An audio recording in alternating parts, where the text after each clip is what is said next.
আল্লাহর জমিনে আল্লাহর দ্বীন ইসলামকে প্রতিষ্ঠার জন্য যারা অর্থ দিলেন, সম্পদ দিলেন, বুকের তাজা রক্ত বিলিয়ে দিলেন। 2024-এর নতুন স্বাধীনতা, এদেশের মানুষের বাক স্বাধীনতা ফেরানোর জন্য যেই ছাত্রছাত্রী ভাইয়েরা জীবন দিয়েছেন, আল্লাহ তাআলা যেন তাদের শাহাদতের সর্বোচ্চ মাকাম দান করেন, বলি আমিন। তাদের রক্তের বিনিময়ে এই সোনার বাংলা, এই বাংলাদেশের রাষ্ট্র ব্যবস্থা যেন আল্লাহ তাআলা ইসলামী রাষ্ট্র ব্যবস্থা হিসেবে কবুল করে নেন, বলি আমিন। সম্মানিত উপস্থিতি, আপনাদের অত্র মসজিদের দায়িত্বশীল মোহতারাম ইয়াকুব আলী সাহেবের মাধ্যমেই আপনাদের সামনে দোয়া নেওয়ার সুযোগ। আমি আল আমিন হুসাইন বিন ফারুকি ইসলামিক আলোচক হিসেবে আছি, পাশাপাশি জুমার খতিবের দায়িত্ব পালন করি ত্রিমোহনী পল্লী বিদ্যুৎ অফিসের অপোজিটে মল্লিকপাড়া জামে মসজিদে, ওখানে দীর্ঘ 4 বছর আছি। তো আপনাদের এখানকার একটি নিউজ বাই দ্য ফোর্স ওনার মাধ্যমে শোনার কারণেই আপনাদের সাথে দেখা করার উদ্দেশ্যে আসা। আসলে মানুষ অতীব স্বল্প, আর আমাদের একটু, বিশেষ করে আমার ব্যাড হ্যাবিট আছে, মানে একটু মন্দ অভ্যাস বলতে পারেন, অনেকের কাছে লাগবে। বিশেষ করে ইসলামিক আলোচনা করতে গেলে একটু ফিডব্যাক দরকার হয়, এটা না দিলে, আমরা না পেলে আমাদের জন্য আলোচনা করা কষ্টের। একটি অত্যন্ত গুরুত্বপূর্ণ একটি সূরা, ছোট্ট একটি সূরা কোরআনুল কারীমের তেলাওয়াত করেছি। এই নিয়ে আমরা কিছু কথা বলবো, যেহেতু সময় অত্যন্ত সীমিত। আমি যেখানে আলোচনা করি ওখানে 12:30 থেকেই আলোচনা শুরু হয়ে যায়, 12:20 আজান হয়, 12:30 আলোচনা শুরু হয়। তো যেহেতু সময় স্বল্প, কথা অনেক বেশি, যতটুকু সম্ভব হয় আল্লাহ তাআলা যেন যুগ উপযোগী প্রেক্ষাপটের সাথে বাস্তবতা নিয়ে আল্লাহ তাআলা যেন আমাকে ইখলাসের সাথে আপনাদেরকে আমলের নিয়তে কথা আমাকে বলার, আপনাদের শ্রবণ করার তৌফিক দান করেন, বলে আমিন। আমি তেলাওয়াত করেছি যেই সূরার নাম সূরা আসর। সূরার নামটা কি? আসর। কোরআনুল কারীমের 30 নম্বর পারায় অবস্থিত। আমরা প্রথমে একটু তেলাওয়াত করে নিই, তারপরে আলোচনায় চলে যাব ইনশাআল্লাহ। ধারাবাহিকতা মেনটেন করে কথা বলার চেষ্টা করব যতটুকু সম্ভব হয়। আমার সাথে প্রত্যেকেই জবান ছেড়ে পড়বেন, না পারলেও জবান নাড়াবেন, ঠোঁট মিলাবেন, যাতে আল্লাহ কোরআন তেলাওয়াতের নূর আমাদের অন্তরে গেঁথে দেন, বলেন আমিন। জবান ছেড়ে পড়ুন আউযু বিল্লাহি মিনাশ শাইতানির রাজিম। বিসমিল্লাহির রাহমানির রহিম। ওয়াল আসরি ইন্নাল ইনসানা লাফি খুসর ইল্লাল্লাযীনা আমানু ওয়া আমিলুস সালিহাতি ওয়া তাওয়াসাউ বিল হাক্কি ওয়া তাওয়াসাউ বিস সাবর। সাদাকাল্লাহুল আযীম।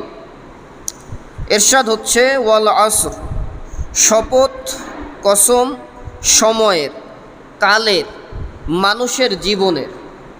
ইন্নাল ইনসানা লাফি খুসর, নিশ্চয় মানুষ জাতি ক্ষতির মধ্যেই নিমজ্জিত। ইল্লাল্লাযীনা আমানু, তবে তারা ছাড়া যারা ঈমান এনেছে, কার উপরে?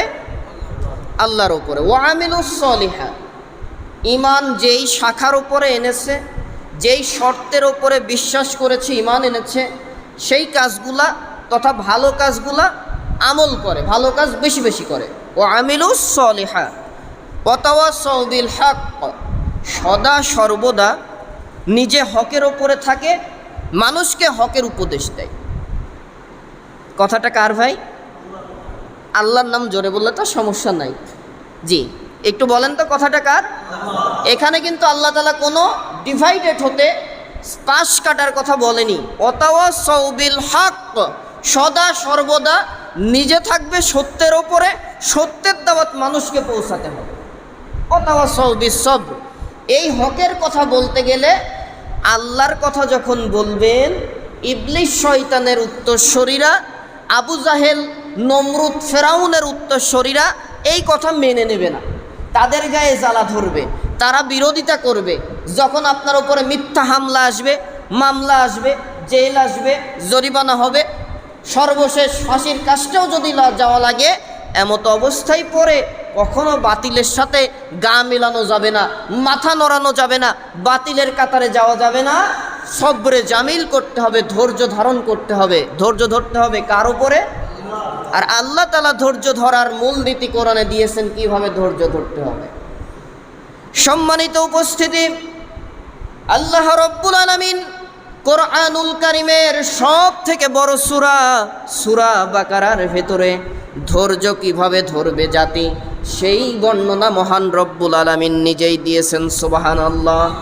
আল্লাহ রব্বুল আলামিন বলেন, ইয়া আইয়ুহাল্লাযীনা আমানুস্তাঈনু বিস-সাবরি ওয়াস-সালাহ ইন্নাল্লাহা মা'আস-সাবিরিন। আল্লাহু আকবার। ইয়া আইয়ুহাল্লাযীনা আমানু, হে ঈমানদারগণ, আমানুস্তাঈনু বিস-সাবরি ওয়াস-সালাহ, তোমরা নামাজ এর মাধ্যমে ধৈর্য ধারণ করো। ইন্নাল্লাহা মা'আস-সাবিরিন, নিশ্চয় আল্লাহ ধৈর্য ধারণকারীদের সাথে থাকেন। সুবহানাল্লাহ। আর একটু জোরে বলা যাবে কি সুবহানাল্লাহ? ধৈর্য ধারণ করা এটি একটি ইবাদত, তবে এই ধৈর্য ধারণ মানে এটা নয়, আমি পূর্বে যেটা বলেছি, বাতিলের সাথে মিশে যাওয়ার নাম ধৈর্য ধারণ না। ভাই পরিবেশ তো খারাপ, কি হয় না হয়, চাকরি থাকে কি যায়, বা নিজে বাঁচতে পারি কিনা, জেল জুলুম হামলা আসে কিনা, পুলিশ কি এটা অ্যারেস্ট করে কিনা, এই ভয়ে বাতিলের সাথে কাফের মুশরিকদের সাথে গা মিলানোর নাম ধৈর্য নয়। ধৈর্য সেটাই, সম্মানিত উপস্থিতি, ঝড় যখন 120 কিলো স্পিডে আসে তখনই বোঝা যায় কোন গাছের গোড়া কত শক্ত। কথা কি ঠিক আছে? তো ঝড়ের ভেতরে যেই গাছটা টিকে থাকতে পারে সেটাই প্রকৃত শক্ত একটি বৃক্ষ হিসেবে, গাছ হিসেবে বলা যায়। ঠিক তেমন ইমানদারেরা তার উপরে যতই বাধা বিপত্তি আসুক না কেন, 15.5 বছরের স্বৈরাচারের শাসন আসুক না কেন, তার ভেতরে যারা ইমান নিয়ে টিকে থাকে আল্লাহর উপরে, আল্লাহ তাআলা আছেন, থাকতে বলেছেন যেই পথে সেই পথেই থাকে, আল্লাহ তাআলা যেই পথগুলো নিষেধ করেছেন তা থেকে বিরত থাকে, এটাকেই সবরে জামিল বলে। আল্লাহর কাছে সাহায্য চাই, আর এদেরকে আল্লাহ তাআলা ক্ষতি থেকে বাঁচিয়ে দেন। সুবহানাল্লাহ। সম্মানিত উপস্থিতি, এই হচ্ছে আলোচ্য আয়াতে সূরার শাব্দিক অর্থ। আল্লাহ তাআলা এই সূরার ভেতরে মূল কথা বলছেন মানুষের জীবনকে নিয়ে। কারণ আল্লাহ তাআলা প্রথমেই একটি কসম কেটেছেন। কিসের কসম বলতে পারবেন? সময়ের কসম। এখানে তাফসিরে বিভিন্ন মত আসছে, বিশেষ করে যুগ উপযোগী একটি তাফসির গ্রন্থ তাফিমুল কোরআন সূরা আসরের ব্যাখ্যা অত্যন্ত সুন্দর করে দিয়েছে। এটা যদি কেউ পড়ে থাকেন বুঝবেন। ওখানে আসর শব্দের অর্থ সময়, কাল। বিশেষ করে অধিকাংশ মুফাসসিরের মত হচ্ছে মানুষের জীবনের শপথ, হায়াতের শপথ আল্লাহ তাআলা এখানে কেটেছেন। যেহেতু জীবনের শপথ আর সময়ের শপথ কেটে আল্লাহ তাআলা কিছু বর্ণনা দিচ্ছেন মানুষের কোন পথে চললে লাভ হতে পারে, কোন পথে চললে ক্ষতি হতে পারে। লাভের বর্ণনা হচ্ছে দুনিয়াতে আল্লাহর নিয়ামত পাওয়া, আযাব গজব থেকে বেঁচে যাওয়া, মৃত্যু হবে নেককারের, মৃত্যুর পরে আল্লাহর জান্নাত, এটাকে লাভ হিসেবে এখানে ধরা হয়েছে। আর ক্ষতি সেটাই যেটা আল্লাহর আইন কোথায় গেল মানার দরকার নাই, নিজের মন গড়া মতবাদ বা ব্যক্তির আদর্শকে বাস্তবায়ন করার জন্য যারা সংগ্রাম করে, যারা আল্লাহর আইনের কথা বলে, তাদের কণ্ঠকে চেপে ধরে নিজের মন গড়া আইনকে হাইলাইটস করতে চায়, প্রতিষ্ঠিত করতে চায়, এরা হচ্ছে ক্ষতির ভেতরে। দুনিয়াতে আসবে আযাব ও গজব, today or tomorrow, two year to next year, তাদের উপরে আল্লাহর গজব আসবেই। আর মৃত্যু হবে কাফেরের মৃত্যু, মুশরিকদের মৃত্যু, মৃত্যুর পরে তাদের জাহান্নামে স্থায়ী বাস হয়ে যাবে। নাউযুবিল্লাহ। তাহলে আমাদের জীবনটা লাভের দিকে যাওয়া দরকার না লসের দিকে আসা দরকার? জি, সম্মানিত উপস্থিতি, এইবার আসেন কোন কাজ করলে লাভের দিকে যাওয়া যায়। আল্লাহ তাআলা এই সূরা আসরের ভেতরে আমাদেরকে জানিয়ে দিয়েছেন। একটু জোরে বলেন সুবহানাল্লাহ।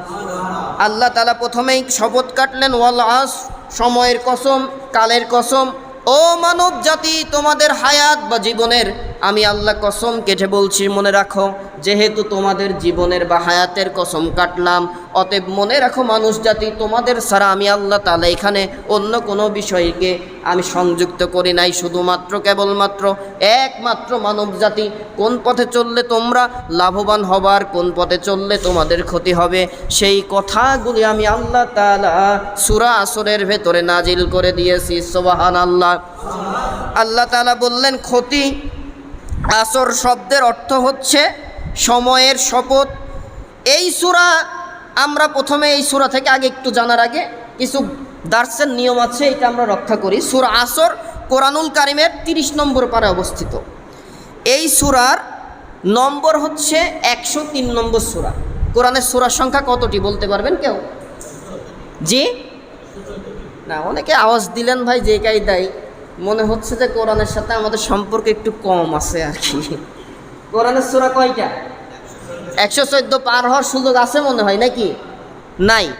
114টা সূরার ভেতরে সিরিয়াল ক্রমে সূরা আসরের সংখ্যা 103 নম্বর। এই সূরার আয়াত সংখ্যা 3টি। কয়টি আয়াত ভাই? 3টি। আল্লাহ রব্বুল আলামিন এতে বাক্য দিয়েছেন 14টি। সুবহানাল্লাহ বলেন। এর ভেতরে অক্ষর আছে, হরফ আছে 28টি। এই সূরার নাজিলের সময়কাল মাক্কি যুগের। মুফাসসিরিন ইকরাম বলছেন মাক্কি যুগে নাজিলকৃত যত সূরা আছে সব বৈশিষ্ট্য সূরা আসরের ভেতরে পাওয়া যাওয়ার কারণে সূরা আসর একটি মাক্কি সূরা। বিষয়বস্তুটা কি? মানুষের কল্যাণ ও ধ্বংসের দিক আল্লাহ তাআলা এই সূরা আসরের ভেতরে তুলে ধরেছেন। সুবহানাল্লাহ বলেন। তার মানে মানুষ কিসে লাভ করবে, আমি যে কথা পূর্বেই বলেছি, আর কিসে লস হবে আল্লাহ তাআলা সূরা আসর নাজিল করে বলে দিয়েছেন। ইমাম শাফি রাহিমাহুল্লাহ তিনি বর্ণনা করছেন, মানুষ যদি একটু চিন্তা করে এই সূরাটি নিয়ে, মানুষ যদি একটু চিন্তা করে সঠিক পথের দিশা পেতে চায়, এই সঠিক পথ পাওয়ার জন্য যদি কোরআনের সূরা আসর নিয়ে একটু গবেষণা করে, পড়ালেখা করে, চিন্তা করে, তার হেদায়েতের জন্য সূরা আসরই যথেষ্ট। থাক, সুবহানাল্লাহ। মোটামুটি দুপুরে খাওয়ার পরে বললেও সমস্যা নেই। আমি আরও একবার বলি, ইমাম শাফি রাহিমাহুল্লাহ, শাফি মাযহাবের প্রতিষ্ঠাতা, তিনি মত দিয়েছেন সূরা আসর এমন একটি সূরা, যদি কোনো মানুষ হেদায়েত পেতে চায়, সঠিক পথের দিশা পেতে চায়, আল্লাহর রহমতের পথ পেতে চায়, সে যদি সূরা আসর নিয়ে গবেষণা করে, মহান রব্বুল আলামিন তার হেদায়েতের জন্য সূরা আসরটাকেই যথেষ্ট করে দিয়েছেন। রাসূলুল্লাহ সাল্লাল্লাহু আলাইহি ওয়াসাল্লামের দুজন সাহাবী যখন মিলিত হতেন সূরা আসর নাজিলের পরে, আমার কথা বোঝা যাচ্ছে তো? সূরা আসর নাজিল হওয়ার পরে যখন রাসূলুল্লাহ দুইজন সাহাবী একত্রিত হতেন, কথাবার্তা শেষ, একে অপর থেকে আলাদা হয়ে যাবেন, বলা হচ্ছে ততক্ষণ আলাদা হতেন না যতক্ষণ একজন সাহাবী আরেকজন সাহাবীকে সূরা আসর তেলাওয়াত করে না শোনাতেন। সুবহানাল্লাহ বলেন। তাহলে কতটা গুরুত্বপূর্ণ সূরা আসর। এরপরে আসরের ব্যাখ্যায় ইমাম রাজি রাহিমাহুল্লাহ তিনি বলেন, তাফহিমুল কোরআনের ভেতরে আল্লামা আবুল আলা মওদুদী রাহিমাহুল্লাহ চমৎকার করে এই ঘটনাটা এনেছেন। তাফসিরের ভেতরে ঘটনা, ইমাম রাজি রাহিমাহুল্লাহ তিনি বলেন, আমি আসর নামে আল্লাহ যে কসমটা কাটলেন, ওয়াল আস, এই আসর ব্যাখ্যা পেয়েছি, আসর শব্দের ব্যাখ্যাটা বুঝতে পেরেছি বাজারের একজন বরফ বিক্রেতার কাছ থেকে। বরফ বিক্রেতা মোটামুটি তো পানি বিক্রি করে আর কি, নাকি? কথা বলেন, কি বিক্রি করেন? বরফ বিক্রি করেন। উনি বরফ বিক্রি করেন। ইমাম রাজি রাহিমাহুল্লাহ বলেন, আমি বাজারে গেলাম, বাজারে গিয়ে দেখি একজন বরফ বিক্রেতা, মনে করেন 5,000 টাকার বরফ কিনলো। 5,000 টাকার বরফ কিনলো, এটা তার মূলধন। যদি তিনি আদর্শিক ব্যবসায়ী হন, তার মাকসাদ থাকবে, উদ্দেশ্য থাকবে এই 5,000 টাকার বরফ বিক্রি করে 5,000 টাকা অর্জন করা, পাশাপাশি নিজের জীবিকা নির্বাহের জন্য কিছু মুনাফা অর্জন করা। কথা কি ঠিক আছে তো? ইমাম রাজি রাহিমাহুল্লাহ বলেন, বাজারে আমি গিয়ে দেখি বরফ বিক্রেতা বরফ নিয়ে হেঁকে বেড়াচ্ছেন, মানুষকে ডেকে বলছেন, কে কোথায় আসো ভাই, অমুক ব্যক্তির মূলধন তোমরা সংগ্রহ করো, অমুক ব্যক্তিকে তুমি বিপদের হাত থেকে বাঁচাও। তার মানে বরফওয়ালা নিজের বরফটাকে মানুষদের কিনে নিতে বলছেন, তার মূলধন বাঁচিয়ে দিতে বলছেন, পাশাপাশি তার ব্যবসা যেন লাভবান হয় সেই জন্য তিনি তাগাদ দিচ্ছেন। ইমাম রাজি রাহিমাহুল্লাহ বললেন, আমি আসরের ব্যাখ্যা তখনই ওয়াল আসর শব্দের ব্যাখ্যা আমার কাছে ক্লিয়ার হয়ে গেল। বাজারের একজন বরফ বিক্রেতা 5,000 টাকার বরফ কেনার সাথে সাথে তার মূলধন যেমন গলতে থাকে, আমরা প্রত্যেকটা মানুষ আদম থেকে শুরু করে বর্তমান থেকে শুরু করে কিয়ামতের আগ পর্যন্ত শেষ যেই মানুষ আসবে দুনিয়াতে, জন্মের পরেই ভূমিষ্ঠ হওয়ার পর থেকেই তার সময় গলা শুরু করে। কথা কি বোঝা যাচ্ছে তো সম্মানিত উপস্থিতি? মুফাসসির বলছেন, আওয়াজ আরেকটু হয়, আর একটু বাড়ানো যায় কিনা? আসর শব্দের ব্যাখ্যায় তিনি বলছেন, মানুষ জন্মগ্রহণের পর থেকেই, মায়ের গর্ভ থেকে ভূমিষ্ঠ লাভের পর থেকেই তার সময়, হায়াত নামের যেই গণ্ডিটা আছে এইটা খরচ হওয়া শুরু হয়। 1 সেকেন্ড পার হওয়া মানে যদি তার হায়াত হয় 80 বছরের, 1 সেকেন্ড জীবন থেকে চলে গেল, গলে গেল। 1000 মাথা কইটা মরে গেলেও এই 1 সেকেন্ড কি ফেরত পাওয়ার সুযোগ আছে?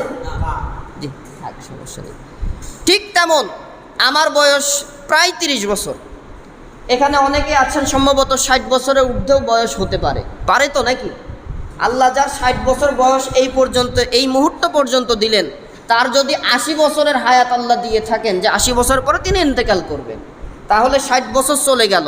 এই 60 বছরকে আর ফেরত পাওয়া যাবে? একটু কথা বলেন, যাবে কি? আল্লাহ রাব্বুল আলামিন এই আসর শব্দ দ্বারা আমাদেরকে বোঝাচ্ছেন, ও মানব জাতি, তোমার হায়াতের কসম আমি আল্লাহ রাব্বুল আলামিন কাটলাম। সব সময় মাথায় এতটুকু কথা নিয়ে চিন্তা করবা, এতটুকু শব্দটা নিয়ে মাথায় চিন্তা করবা। প্রতিদিন ঘুম থেকে ওঠো আর ঘুমাতে যাওয়ার সময় এই কথাটাই তোমরা চিন্তা করবা যে আজকে আমার একটি রাত আমার জীবন থেকে চলে গেল, হাজারো চেষ্টা করে এই রাত ফেরত পাবো না। একটি দিন চলে গেল, হাজারো চেষ্টা করার পরে এই দিন আমার কাছে ফেরত আসবে না। অতএব রসুলের হাদিস, আমি আগামী দিনের জন্য আমি সব সময় চিন্তা করব, আগামী দিনের জন্য আমি কি কাজ করে যাচ্ছি, কি কাজ করে গেলাম বিগততে, গত দিনে আমি যেই কাজ করেছি, আগামী দিনের কাজগুলি আরও ভালো করার জন্য যারাই চিন্তা করবে তারাই আল্লাহ প্রদত্ত ক্ষতি থেকে তথা আযাব গজব থেকে বেঁচে যাবে। সুবহানাল্লাহ বলেন। তাহলে এই হচ্ছে আসর শব্দের প্রাইমারি কিছু ব্যাখ্যা।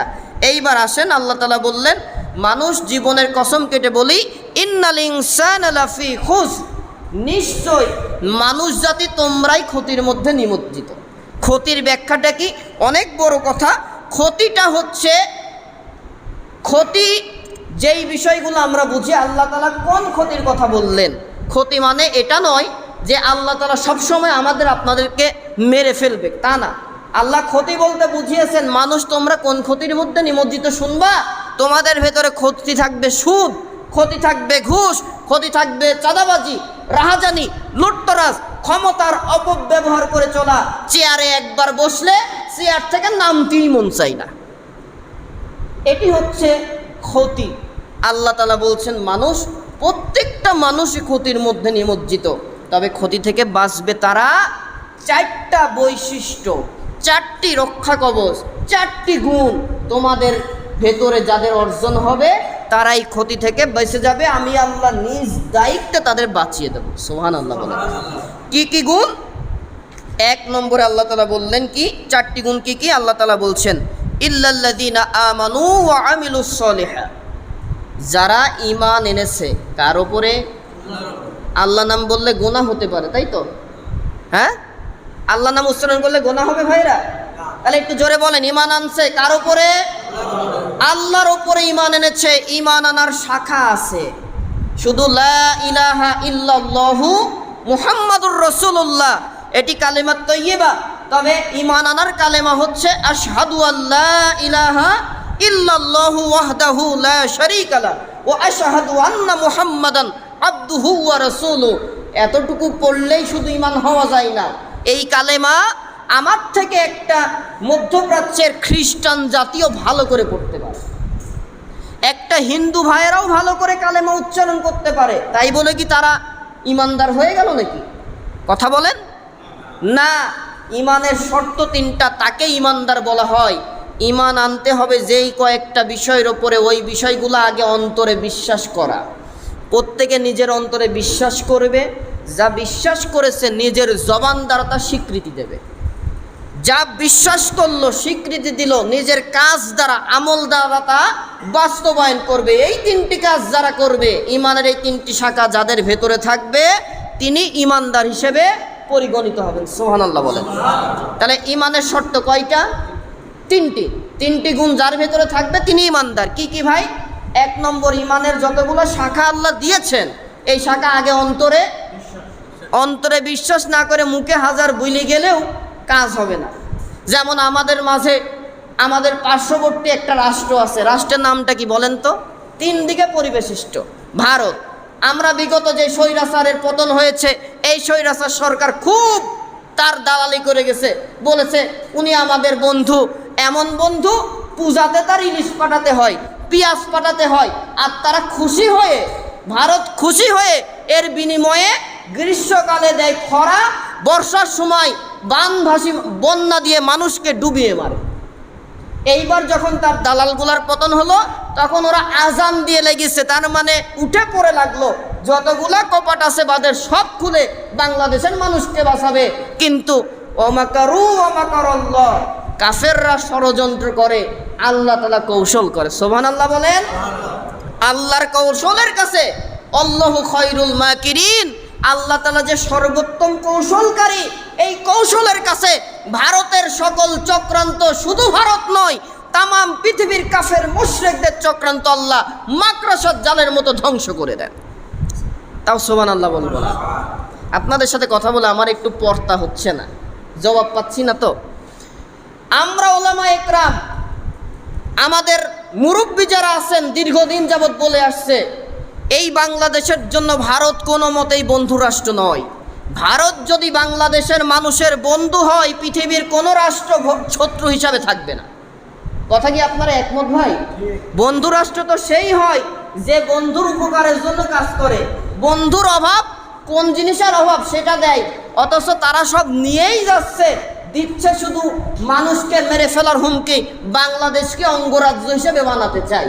এই কাজ যারা সমর্থন করে, তাদের যারা পতন আল্লাহ তাআলা করালেন, আমরা আশা করি এই রকম বাংলাদেশের স্বাধীনতা, সার্বভৌমত্ব নষ্ট করার মতো যেই সন্ত্রাস গ্রুপের পতন আল্লাহ করিয়েছে, ইনশাআল্লাহ এই জাতি আর কোনোদিন তাদেরকে সামনে আনবে না। আমাদের এই নিয়ে সচেষ্ট থাকতে হবে ভাই। আমরা নিজেরা যদি সজাগ থাকি, তাহলে আমাদের ঈমানও বাঁচবে, দেশও বাঁচবে। ভাই, দেশটা রক্ষা করতে পারলে সব ধরনের রাজনীতি করতে পারবেন। দেশই যদি না বাঁচে, কোথায় টেকবেন? কথা কি বোঝা গেল ভাই? সম্মানিত উপস্থিতি, তাহলে ঈমানের ব্যাখ্যা দিচ্ছিলাম। ঈমানের দ্বারের শর্ত তিনটি শর্ত যাদের ভেতরে থাকবে তারা ঈমানদার। 1 নম্বর, ঈমানের শাখাগুলা অন্তরে বিশ্বাস করা, এটা মুখ দিয়ে স্বীকার করা, যা বিশ্বাস আর স্বীকার করলেন কাজে বাস্তবায়ন করা, এর নাম ঈমানদার। এই ঈমানদারদের বিষয়ে আল্লাহ তাআলা বলছেন, ক্ষতি থেকে বাঁচতে চাও, আল্লাহর আযাব গজব থেকে বাঁচতে চাও বান্দারা, তাহলে তোমাদের রক্ষা কবচ হবে 4টা। ও ঈমানদারেরা শোনো, ইল্লাল্লাযিনা আমানু, ঈমান আনতে হবে কার উপরে? জোরে বলেন, জোরে বলেন। আল্লাহর উপরে ঈমান আনবা। যেই শাখাতে ঈমান এনেছো, ওই কাজগুলা আমলে বাস্তবায়ন তথা আমলে সলেহ, ভালো কাজ বেশি বেশি করবা। আর অতাওয়াসাউ বিল হক, সদা সর্বদা হকের উপরে টিকে থাকবা। হকের পথ আল কোরআনের পথ, হকের পথ মুহাম্মদুর রাসূলুল্লাহর আদর্শ মেনে নেওয়া এবং বাস্তবায়ন করার পথ। কথা ঠিক আছে তো ভাই? অতাওয়াসাউ বিসব, ভালো কাজ করতে গেলে কাফের মুশরিকরা, আমরা দেখেছি দীর্ঘ 15.5 বছর যাবৎ ধরে ইসলামের কথা যারাই বলেছে তাদের কণ্ঠ চেপে ধরেছে। শহীদ আল্লামা দেলোয়ার হোসেন সাঈদীর মতো একজন জামানার মুজাদ্দেদ, যার কথা শুনে হাজার হাজার বেধর্মী ইসলাম গ্রহণ করেছে। আপনারা মনে হয় বিশ্বাস করেন তিনি একজন অপরাধী মানুষ? জি, আল্লাহ তাআলাকে খুশির জন্য বলেন, মানুষকে না। তিনি তো একজন পাক্কা অপরাধী মানুষ নাকি, যার কারণে সারা বিশ্ব তাকে চেনে। শহীদ আল্লামা সাঈদীর মতো একজন মুজাদ্দিদ, একজন পথ নির্দেশিকা, বিশ্বনন্দিত মুফাসসিরকে তারা হত্যা করতে দ্বিধাবোধ করে। সম্মানিত উপস্থিতি, আল্লাহ তাআলা বলছেন হকের পথে থাকতে গেলে একজন সাইদির মতো ধর্ম প্রচারক যিনি সারা বিশ্বের জমিনে সুন্দর সাবলীলভাবে ইসলামের দাওয়াত দিয়েছেন, তার দাওয়াত আল্লাহ এমনভাবে কবুল করলেন শত শত বেধর্মী ইসলাম গ্রহণ করে নিয়েছে। সুবহানাল্লাহ বলেন। এই কাজ যারা করেছে কাফের মুশরিকরা তাকে ছাড় দেয়নি, দীর্ঘ 12 বছরের উপরে জেলে আটকিয়েছে। সর্বশেষ অমুক একটা শত্রু রাষ্ট্রকে খুশির জন্য তাকে শহীদ করে দেওয়া হলো, তারপরেও তার দলের নেতাকর্মীরা বাতিলের সাথে আতাত করেনি, 1 মিনিটের জন্য তাদের পক্ষে যায়নি। এটাই সঠিক পথ। এই পথে থাকতে পারলে, সবরে জামিল করে যদি থাকতে পারো, আমি আল্লাহ তাআলা আসমান থেকে খাজানা তথা সাহায্য পাঠাবো দুনিয়া থেকে বাঁচার জন্য। সুবহানাল্লাহ। সম্মানিত উপস্থিতি, এইবার আসেন ইমানের ব্যাখ্যায় আমরা কিছু কথা বলবো। কোন ইমান নিলে আল্লাহ তাআলা বাঁচাবে, কোন প্রকারের ইমানদারকে আল্লাহ তাআলা বাঁচাবে, এতটুকু জানি। এতটুকু কথা বলে আমরা আজকের আলোচনা শেষ করব।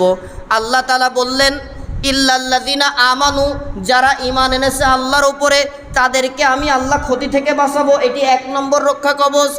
এই ঈমানদারের বিষয়ে মহান রব্বুল আলামিন কোরআনুল কারীমের ভেতরে চমৎকার করে বলছেন, ইয়া আইয়ুহাল্লাযিনা আমানু, ইয়া আইয়ুহাল্লাযিনা আমানু আমিনু বিল্লাহি ওয়া রাসূলিহি। আল্লাহু আকবার। হে ঈমানদারগণ, আল্লাহ ও রাসূলের প্রতি ঈমান আনো। কাদের ডাক দিয়েছেন ভাই একটু বলেন? তাহলে আমরা কি ঈমানদার না? কথা বললেন না। আমরা কি ঈমানদার? মসজিদে আসছেন আল্লাহকে খুশির জন্য, ঈমান না থাকলে আসতেন নাকি? না। তাহলে আমরা ঈমানদার। আমাদেরকে আল্লাহ স্পেসিফিকভাবে উদ্দেশ্য করে ডাক দিলেন, ওই ঈমানদারেরা ঈমান আনো আল্লাহ রসুলের উপরে। কেমন ঈমান? আল্লাহ আরও ব্যাখ্যা দিচ্ছে। আল্লাহ রব্বুল আলামিন ঈমানদারদের বৈশিষ্ট্যগুলা, কোয়ালিটিগুলা, যে ঈমানটা আল্লাহ তাআলা পছন্দ করেন, ওই ঈমানের ব্যাখ্যা রব্বুল আলামিন চমৎকার করে দিচ্ছেন। সূরা হুজুরাতের 15 নম্বর আয়াতে কারিমা নাজিল করে দিয়ে আল্লাহ তাআলা বলেন, ইন্নামাল মুমিনুনা আল্লাযীনা আমানু বিল্লাহি ওয়া রাসূলিহি সুম্মা লাম ইয়ারতাবু। মুমিন তো আসলে তারাই যারা আল্লাহ তার রসুলের প্রতি ঈমান আনে, অতঃপর সংশয়ে লিপ্ত হয় না, ফিতনা ফাসাদে লিপ্ত হয় না। তাহলে ঈমানদার যারা হবে তারা ঈমান আনবে কঠোরভাবে, শক্তভাবে আল্লাহ ও তার বলেন রসুলের প্রতি, আল্লাহ ও তার রসুলের প্রতি। আর যারা ঈমান আনে তারা কখনো সংশয় লিপ্ত হয় না। এই সংশয়ের কিছু ব্যাখ্যা আছে। সংশয় বলতে কি? তারা কোনোদিন ফিতনা ফাসাদে লিপ্ত হয় না, তাদের দ্বারা কোনোদিন অন্যায় কাজ হতে পারে না, তাদের দ্বারা সমাজ কোনোদিন দ্বিখণ্ডিত হতে পারে না, তাদের দ্বারা একটি স্বাধীন সার্বভৌম রাষ্ট্র নষ্ট হতে পারে না, তাদের দ্বারা মানুষের হক নষ্ট হতে পারে। এই ঈমানের কথা আল্লাহ বলছেন। সম্মানিত উপস্থিতি, ঈমানদার সেই রকম ঈমান হতে পারে না যে নিজে একটু ক্ষমতায় আছি, যত গুণগান খালি নিজেরই কর্তৃত্বের বর্ণনা দিয়ে পার পেল না 15.5 বছর। এই জাতি মনে হয় কিছুই করেনি, যা করেছে সব ওনারাই। কথাকে একটু বুঝাতে পারছি আমি ভাই? এই কাজ করে না, মুসলিমদের ভিতরে ফাটল সৃষ্টি করে না, ইসলামের বিপক্ষে যায় না। ঈমানদার কোনোদিন রাষ্ট্র ধর্ম ইসলাম থাকতে পারে না, এই রকম কুফরি কথা তারা বলতে পারে না।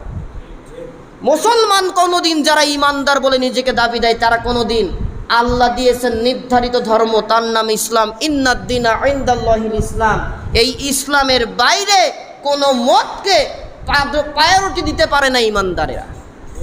এটা হচ্ছে সংশয়। এই সংশয় মুক্ত থাকে কারা বলেন? ঈমানদারেরা। এরপরে আল্লাহ তাআলা আরো বলেন, সূরা আনফালের 2 নম্বর আয়াতে কারিমা নাজিল করে দিয়ে ঈমানদারদের প্রসঙ্গে আল্লাহ তাআলা বলেন, ইন্নামাল মুমিনুনা আল্লাযীনা ইযা যুকিরাল্লাহু ওয়াজিলাত কুলুবুহুম ওয়া ইযা তুলিয়াত আলাইহিম আয়াতুহু যাদাতুহুম ঈমানা। আল্লাহু আকবার। মুমিন তো আসলে তারাই যারা আল্লাহর নাম যখন তাদের সামনে উচ্চারণ হয় তাদের হৃদয় কেঁপে ওঠে। সুবহানাল্লাহ বলেন। মুমিনের সামনে আল্লাহর নাম উচ্চারণ মানে আল্লাহু আল্লাহু এই উচ্চারণ না। আল্লাহ তাআলা তার বাণী দিয়েছেন 30 পারা একটা কমপ্লিট কনস্টিটিউশন, সংবিধান হিসেবে বিশ্ব জাতির জন্য একটা আসমান থেকে ওহী আসছে মুহাম্মদ রাসূলুল্লাহ সাল্লাল্লাহু আলাইহি সাল্লামের উপরে। সেই কিতাবটির নাম একটু জোরে বলেন তো কি? জোরে বলেন। এই কোরআনুল কারীম একটা মানুষকে জন্ম থেকে নিয়ে মৃত্যু পর্যন্ত, জান্নাতে নেওয়া পর্যন্ত কোরআনুল কারীমে আল্লাহ তাআলা সম্পূর্ণ একটা জীবন বিধান দিয়েছে। শুধু জীবন বিধান না, একটি আদর্শিক সংবিধান হিসেবে আল্লাহ তাআলা গাইড বুক হিসেবে আল কোরআন দিয়েছেন। সুবহানাল্লাহ বলেন। এই কোরআনুল কারীমে যা হালাল করা হয়েছে বিনা দ্বিধায় মেনে নেবে, হারামকে ঘৃণার সাথে বর্জন করবে। কোরআনের ওয়াজ, কোরআনের আলোচনা, আল্লাহ রাসূলের আদর্শের কথা যখন ঈমানদারদের সামনে বলা হয় তখন তাদের ঈমান আরো বৃদ্ধি পেয়ে যায়। সুবহানাল্লাহ। কথা কি বোঝা গেল তো? এরপরে আল্লাহ তাআলা আরো বলছেন ঈমানদারদের, যে ঈমানটা আনলে আল্লাহ তাআলা ক্ষতি থেকে, আযাব থেকে বাঁচাবে। কি? আল্লাহ রাব্বুল আলামিন বলেন, ইন্নাল্লাযীনা ক্বালু রাব্বুনাল্লাহু সুম্মা ইসতাকামু, যারা বলেছে আল্লাহ আমাদের রব, এই ঘোষণা দেওয়ার পরে তারা এই বিশ্বাসের উপরে অটল অবিচল হয়ে গেছে। আল্লাহ রব্বুল আলামিন তাদেরকে, সেই ঈমানদারদেরকে ভালোবেসে তাদের পক্ষেই আল্লাহ তাআলার রহমত নাজিল করেন। সুবহানাল্লাহ। সম্মানিত উপস্থিতি, কেমন রহমত তিনি নাজিল করেন? হযরত আব্দুল্লাহ জুলবাজাদাইন ঈমান এনেছিল। তার আব্দুল্লাহ জুলবাজাদাইন ঈমান আনার আগে তার নাম ছিল আব্দুল উজ্জা, উজ্জার গোলাম। এই আব্দুল্লাহ যখন ঈমানের কথা তার চাচার কাছে বলল, অনেক বড় ঘটনা, শর্ট করে বলছি। চাচা কাফের ছিল, চাচার আওতাধীন। আব্দুল উজ্জা চাকরি করত। চাচাকে যখন বলল, ও চাচা, আব্দুল্লাহর ছেলে মুহাম্মদ কত সুন্দর কথা বলে, কথাগুলা কি ভালো লাগে না? চাচা বলে, হ্যাঁ ভালো লাগে। ওই জামানার কাফের মুশরিকেরা, তাদের কাছে কোরআন তেলাওয়াত হলে, কোরআনের সুর শুনে তাদের অন্তরে ভালো লাগতো, কিন্তু বিশ্বাস করতো না। আর এই জামানার কিছু কাফের মুশরিকের গোষ্ঠী গেছে, সন্ত্রাস গোষ্ঠী, ওরা কোরআন শোনেনি, কোরআন শুনতে দেয়নি। কোরআন শোনার ব্যবস্থা হলে, তাফসির মাহফিলের আয়োজন হলে 144 জারি করে এই কোরআনের মাহফিলগুলাকে নষ্ট করে দিয়েছে। আমি মনে একটু বেশি বলে ফেললাম। শুধু তাই না, যারা কোরআনের হক কথা বলেছে তাদের কথা বলতে দেওয়া হয়নি, মিম্বর থেকে তাদেরকে নামিয়ে দেওয়া হয়েছে। এই কাজ করে যারা বারবার বলে যে যারা ঈমানদারদের গলাকে চেপে ধরে, হক কথা বলতে দেয় না, আল্লাহর কথা বলতে গেলে খতিব মানে মিম্বর থেকে নামিয়ে দিচ্ছে, মাহফিলগুলোকে বন্ধ করে দিচ্ছে। আবার তারা মাঝে মাঝে বলে আমার নেত্রী তাহাজ্জুদ গুজারি, প্রতিদিন তারা তাহাজ্জুদ পড়ে, মানে রাসূলুল্লাহ থেকে ওনার তাহাজ্জুদের পরিমাণ বেশি। আবার বর্ণনা দেয় যে ফজরের নামাজ না পড়ে, কোরআন তেলাওয়াত না করে তিনি কোনো কাজই শুরু করে না। তো ভালো কথা, তোমার যেই নেত্রী প্রতিদিন তাহাজ্জুদ গুজারি, কোরআন তেলাওয়াত না করে, ফজর না পড়ার, কোরআন তেলাওয়াত না করে যিনি কোনো কাজ শুরু করে না, তার দ্বারা কি করে ইসলামের আইন বাংলাদেশে প্রতিষ্ঠিত হলো না? তিনি কি করে মানুষের সকল অধিকারকে নষ্ট করেছেন? আসলে ওর তাহাজ্জুদ আর ফেরাউনের তাহাজ্জুদের ভেতরে কোনো পার্থক্য নাই। ওর এবাদত আর ফেরাউন নমরুদের এবাদতের সাথে পার্থক্য নাই। ফেরাউনও স্বীকার করতো আল্লাহ তুমি একজন আসো। দুনিয়ার সবাই যখন ঘুমিয়ে যেত, ফেরাউন বলতো আল্লাহ আমি জানি, বিশ্বাস করি তুমি একমাত্র আল্লাহ, কিন্তু মানুষ আমাকে রব বললে আমার ভালো লাগে। এটা ফেরাউনের কথা। এই জামানার ফেরাউনরাও স্বীকার করে, এবাদত করে, আল্লাহ তাদের এবাদতগুলোকে কবুল করে হায়াত পর্যন্ত তার সকল পাপ করার সুযোগ দিয়েছেন। মেয়াদ শেষ, তাকে এমনভাবে লাঞ্ছিত করেছে যে ইসলামী দলটাকে তারা নিষিদ্ধ করলো। আল্লাহ তাআলা এই নিষিদ্ধকারী সন্ত্রাসী গোষ্ঠীকে বাংলাদেশের জন্য চিরস্থায়ীভাবে নিষিদ্ধ করে দিয়েছেন। এটাই আল্লাহর বিচার। যারা বোধ শক্তিমান ব্যক্তি তারা এখান থেকে হেদায়েত নেয়। আব্দুল্লাহ জুলবাজাদাইন বলছে, চাচা মুহাম্মদের কথা কি ভালো লাগে না? চাচা বলছে, হ্যাঁ ভালো কথা বলে। তা আসেন না ঈমান আনি। বলে, দেখো আব্দুল উজ্জা যা বলেছে একবার আর বইলো না। ওই মুহাম্মদের প্রতি যদি তুমি ঈমান আনো, ইসলাম যদি তুমি গ্রহণ করো, তোমাকে আমি সব সম্পদ যা দিয়েছি কেড়ে নেব। আব্দুল উজ্জা ঈমান মানে ভালোবেসে ফেলেছে ইসলামকে, রাসূলুল্লাহকে। সে কি আর ঈমানদার যারা ঈমান গ্রহণ করে কাফেরদের নানান কি লোভ লালসার প্রতি তারা আকৃষ্ট হয়? ইম্পসিবল, সম্ভব না। আব্দুল উজ্জা বলে, চাচা আমি আর আপনার পক্ষে থাকতে পারলাম না, মুহাম্মদের ইসলাম আমি গ্রহণ করব। সুবহানাল্লাহ বলেন।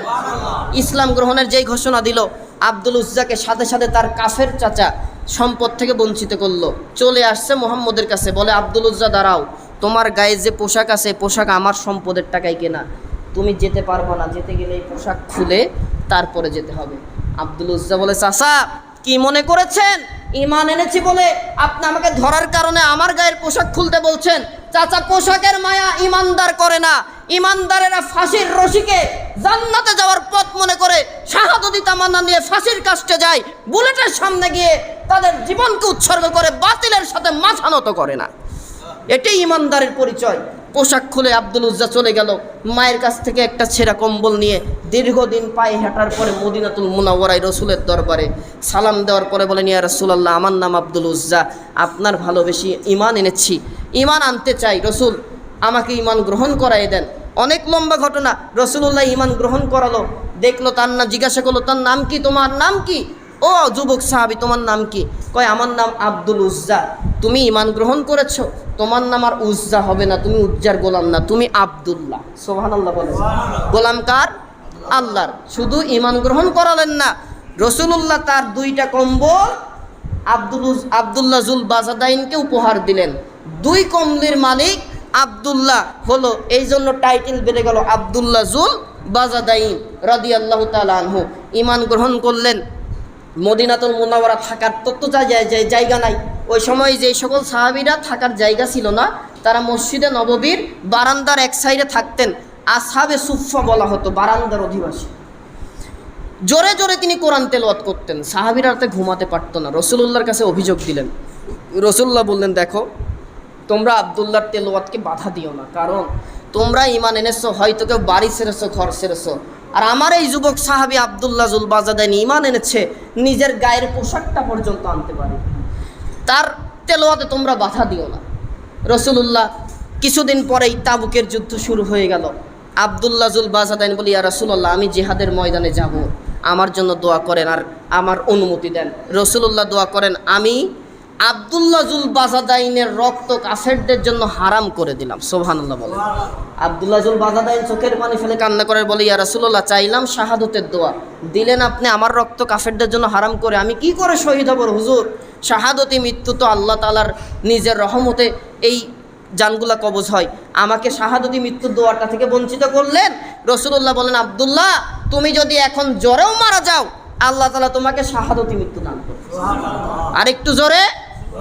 আব্দুল্লাহ জুল বাজাদাইন, রসুলুল্লাহ যুদ্ধে চলে গিয়েছেন, আব্দুল্লাহ জুল বাজাদাইন ইন্তেকাল করলেন, জীবন মারা গেল। রসুলুল্লাহর কাছে সংবাদ গেল, ইয়া রাসূলুল্লাহ, আপনার অমুক সাহাবী আব্দুল্লাহ জুল বাজাদাইন, যুবক সাহাবী, তিনি ইন্তেকাল করেছেন। রসুলুল্লাহ চলে আসলেন, বললেন, এর গোসল দাও, কাফন পরাও, আমি নিজে মুহাম্মদুর রাসূলুল্লাহর জানাজা করব। সুবহানাল্লাহ বলেন। আল্লাহ রসুল জানাজা মাঠে যে জানাজা করলেন, কবরে নেমে গেলেন, নেমে বলেন, ও আমার সাহাবীরা, তোমার ভাই আব্দুল্লাহ জুল বাজাদাইন আমার প্রিয় সাহাবী, আমার কোলে উঠিয়ে দাও, আমি রসুল নিজের হাতে তাকে দাফন করব, কবরে নামাবো। সুবহানাল্লাহ।